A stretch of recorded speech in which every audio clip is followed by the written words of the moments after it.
Verse 22, she gave birth to a son, and he called his name Gershom, for he said, I have been a sojourner in a foreign land.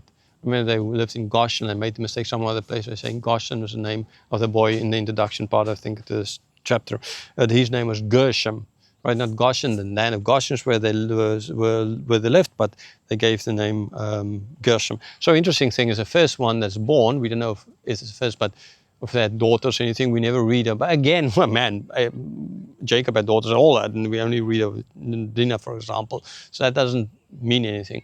But unlike her father, she gave birth ultimately at least to 2 boys. And in this case now, again, we don't know if it's the oldest or the first one, but she did give birth to a son. It's like a bit like Henry VIII trying to get a wife who can give birth to a son, and no way did she, his wife only gave birth to daughters who ultimately became queens in England, some good, some bad. And so he wanted to get rid of his wives, to divorce, so that he could get a wife who can give him a son.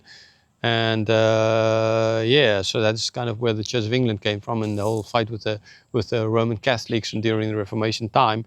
And God used it in that sense. Again, Henry VIII was wrong in what he did. His reasons were wrong, but at least God used it. So like Moses killing the Egyptian, God used it ultimately. What Moses did was wrong, but like Henry VIII did was wrong, but God used the wrong. Out of that wrong came something good. It's only God. Like, again, it mentions his brother to his brother this morning. Only God can, out of the evil of our sin, bring forth good. The sin is still evil, but God, unlike what we ought to get, what ought to happen to us as a result of the sin, God alone. Yes, there is punishment involved, but then out of it he can bring, like Moses, he was punished for killing the Egyptians. I mean, he's going to live out there outside the palace for 40 years. That's sure punishment. He got what he deserved.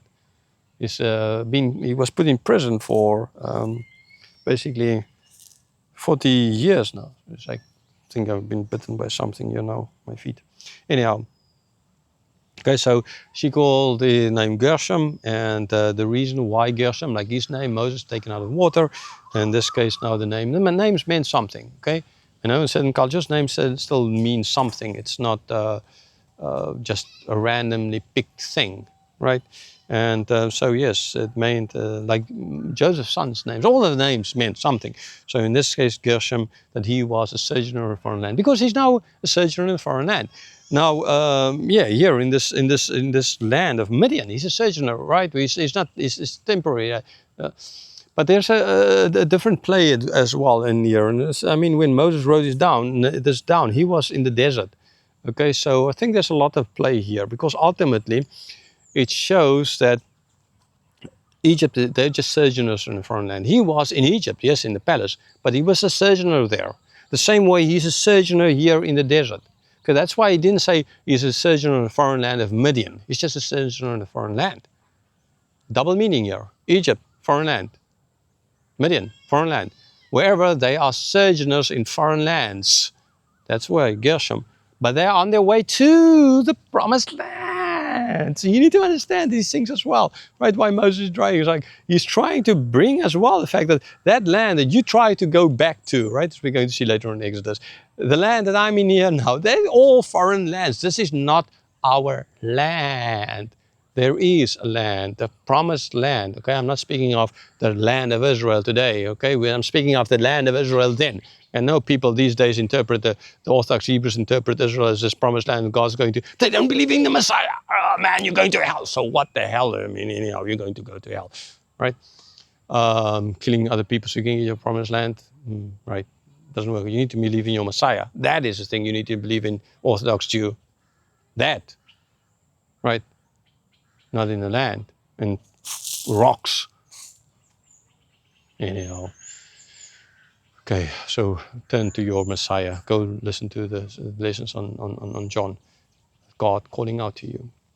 They are in the desert on the way to the promised land. Wherever they are, they're just sojourners. We as Christians are sojourners, and Splendor spoke about this. That doesn't mean we destroy everything around us. No, we are here, said for we need to live for the glory of God here in this place where we are sojourners. Right, the dispensationalist is looking at you.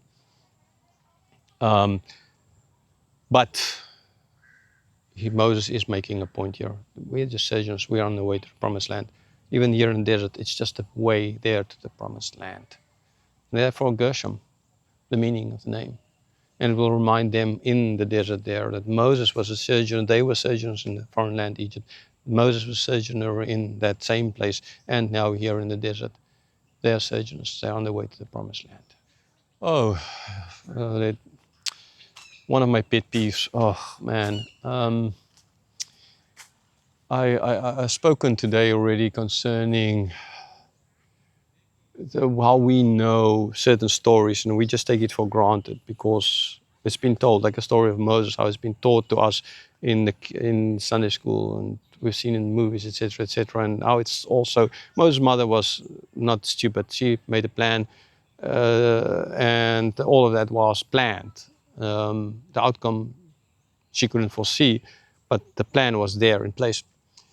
So I mentioned how we because we're taught something, we just see it and we don't read the text, right? That's a big problem.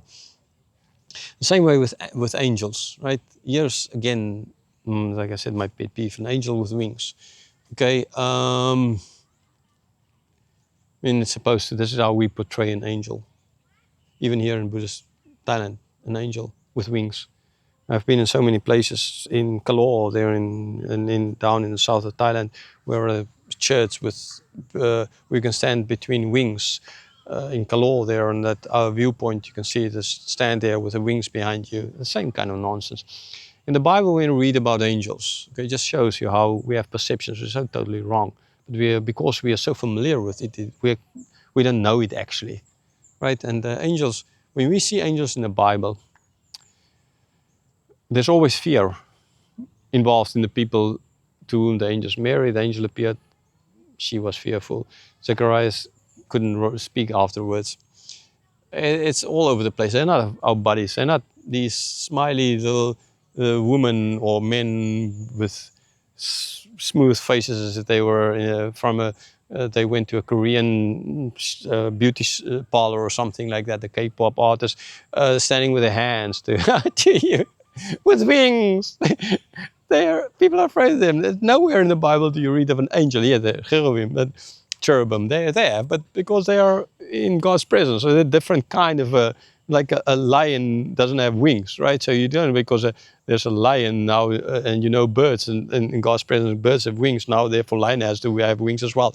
Okay, so because the cherubim has wings now, an angel needs to, because there's cherubim, there's an angel, man, whatever. So yeah, we don't read about anyways in the Bible that angels actually have wings, and they most likely don't have. And it's not as if they're flattering around here like barbecue butterflies. Yes, when you know too many languages, you go get lost in the words, right? And they're not going to be this friendly, smiling with the hands out, standing to you, embracing you kind of personalities. No, they're not. People are afraid of them. So yeah, try to get a better view of angels as well in your mind, and you'll see that this is a character, and totally not near the truth of who they really are and how they look like. Okay, thanks. So yeah, let's just a little bit more of this area. Kind of okay, beautiful, yeah.